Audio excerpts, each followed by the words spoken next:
তেল পৃথিবীর গভীর থেকে তুলে আনা এক অন্ধকার তরল। এটি সোনার মতো ঝলমল করে না, শস্যের মতো খাওয়াও যায় না।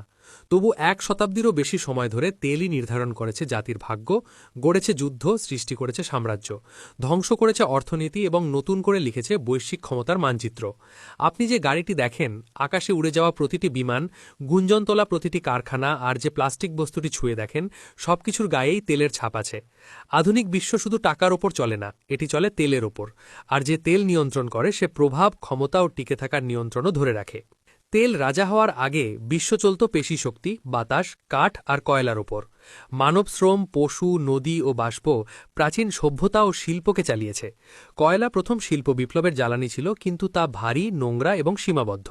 সবকিছু বদলে যায় যখন মানুষ বুঝতে পারে তেলের ভেতরে ছোট জায়গায় অনেক বেশি শক্তি সঞ্চিত থাকে এবং এটি সহজে পরিবহনযোগ্য। সেই আবিষ্কার নীরবে মানব ইতিহাসের সবচেয়ে বড় অর্থনৈতিক রূপান্তরের মঞ্চ প্রস্তুত করে। ১৯ শতকের মাঝামাঝি সময়ে তেল খোঁড়া হতো না গাড়ি বা বিমানের জন্য, কারণ তখন সেগুলো ছিলই না। তেল খোঁড়া হতো আলো জ্বালানোর জন্য। বাতির তেল হিসেবে তিমির তেল ব্যবহৃত হতো, কিন্তু তিমি কমে যাচ্ছিল আর দাম বাড়ছিল। ১৮৫৯ সালে এডউইন ড্রেক পেনসিলভেনিয়ায় প্রথম সফল বাণিজ্যিক তেলের কূপ খনন করেন। শুরুতে তেল পরিশোধন করে কেরোসিন বানানো হতো বাতির জন্য, কিন্তু সেই একটিমাত্র সাফল্য আরও অনেক বড় কিছুর দরজা খুলে দেয়। একেবারে নতুন একটি জ্বালানি অর্থনীতি জন্ম নেয়। তেলের উৎপাদন বাড়তেই উদ্যোক্তারা ঝাঁপিয়ে পড়ে। রিফাইনারি, পাইপলাইন, সংরক্ষণ ট্যাঙ্ক ও বিতরণ নেটওয়ার্ক গড়ে ওঠে। জন ডি রকফেলার স্ট্যান্ডার্ড অয়েল গড়ে তুলে তেলকে এক বিশাল শিল্প সাম্রাজ্যে রূপ দেন।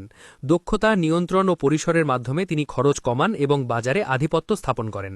তেল হয়ে ওঠে সস্তা, নির্ভরযোগ্য ও সর্বত্র উপলব্ধ। এটি শুধু ব্যবসায়িক সাফল্য ছিল না, এটি ছিল এক অর্থনৈতিক বিপ্লব। সস্তা জ্বালানি মানে কারখানা বেশি সময় চলতে পারে, পরিবহন বিস্তৃত হয় এবং শহরগুলো আগের চেয়ে দ্রুত বড় হতে থাকে। তারপর আসে অটোমোবাইল।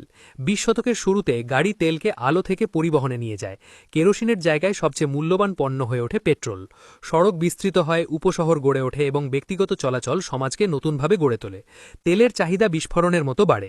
যেসব দেশের কাছে তেল ছিল তারা কৌশলগতভাবে গুরুত্বপূর্ণ হয়ে ওঠে, যাদের ছিল না তারা নির্ভরশীল হয়ে পড়ে। প্রথম বিশ্বযুদ্ধ তেলের আসল শক্তি উন্মোচন করে। যে সেনাবাহিনী একসময় ঘোড়ার ওপর নির্ভর করত, তারা এখন ট্রাক, ট্যাঙ্ক, জাহাজ ও বিমানের ওপর নির্ভরশীল হয়ে পড়ে। তেল আর শুধু অর্থনৈতিক সম্পদ নয়, এটি হয়ে ওঠে সামরিক অপরিহার্যতা। তেল ক্ষেত্র, সরবরাহ পথ ও রিফাইনারির নিয়ন্ত্রণ ভূমির নিয়ন্ত্রণের মতোই গুরুত্বপূর্ণ হয়ে ওঠে। যুদ্ধ শেষে সরকারগুলো একটি কঠিন সত্য বোঝে, তেল ছাড়া আধুনিক যুদ্ধ ও আধুনিক অর্থনীতি অসম্ভব।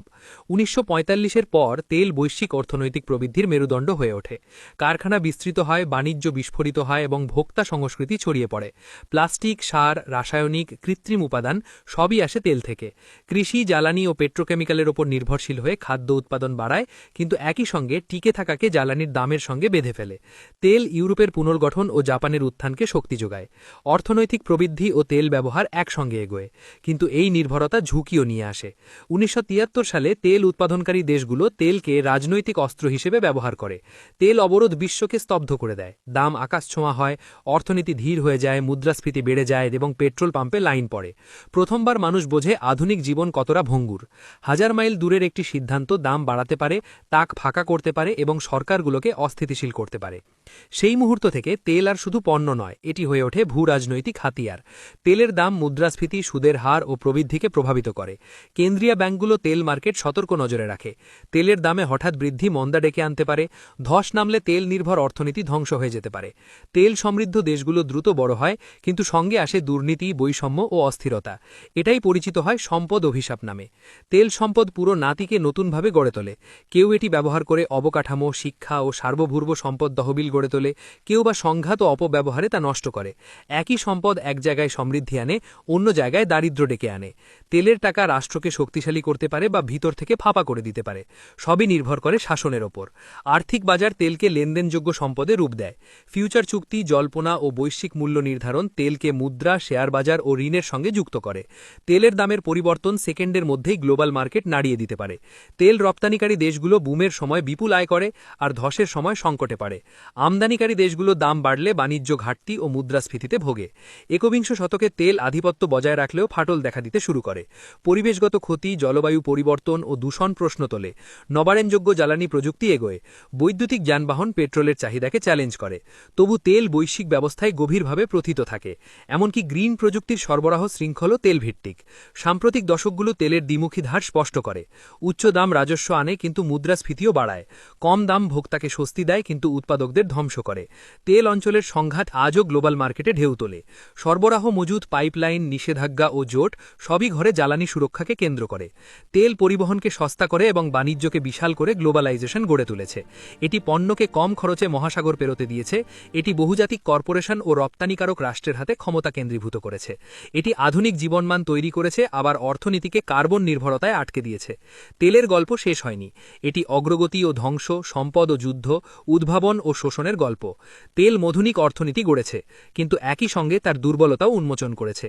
একটিমাত্র সম্পদ গ্লোবাল সভ্যতার ভিত্তি হয়ে উঠেছে।